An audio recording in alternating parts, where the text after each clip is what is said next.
Good morning, friends. Pastor Kelly here with you for the Monday edition of Bytes. If you have been following our little 4-minute devotionals through the last couple of weeks, you know we've been working in some spiritual warfare for a couple months now. That 4 minutes a bite doesn't take, get much territory here.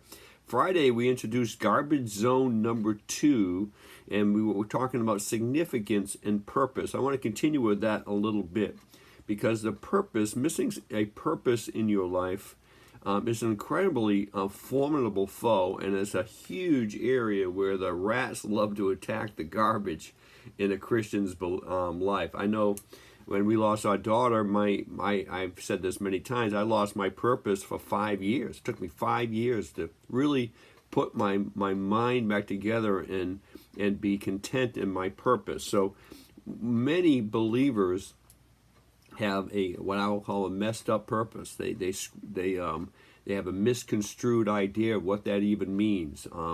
They have an idea what their life is, what would give their life value, what would give their life significance, what would give their life purpose. Let me read you a quote by Paul Tripp, great author that I've been reading a lot of lately.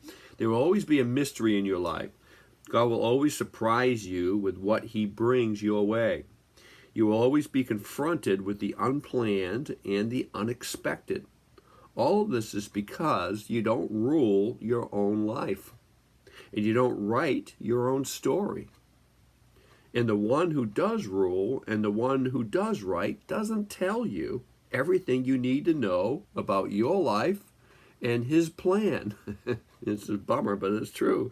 No, he tells you the things you need to know to live as you were designed to live. And then he graces you with his presence and his power. Again, that was Paul Tripp. So in other words, I may not know what God is doing for me.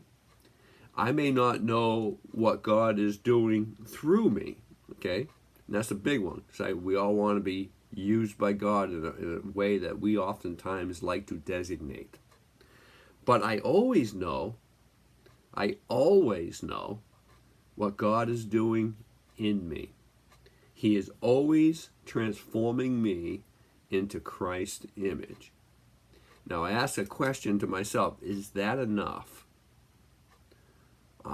It's enough for God, but is it enough for me? Or do I want something bigger and better and more shiny than that?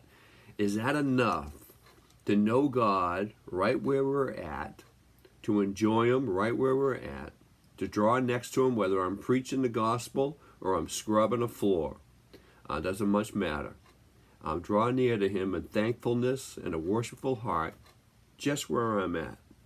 God is more concerned with our inward life, far more concerned with our inward life.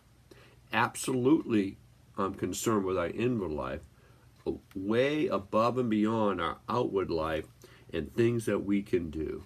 See, being in ministry can mess with you as ministry changes. I mean, your ministry could change. You could have been doing something for this decade and another thing for this decade, and it shifts, it changes, life changes. Sometimes dramatically, sometimes not so dramatically.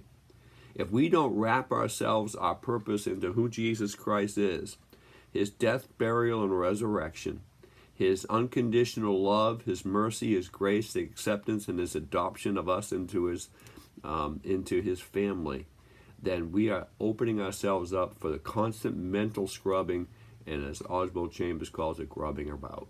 We're just about out of time this morning. We'll talk a little bit more on this on Wednesday. God bless you all. Bless. Bye.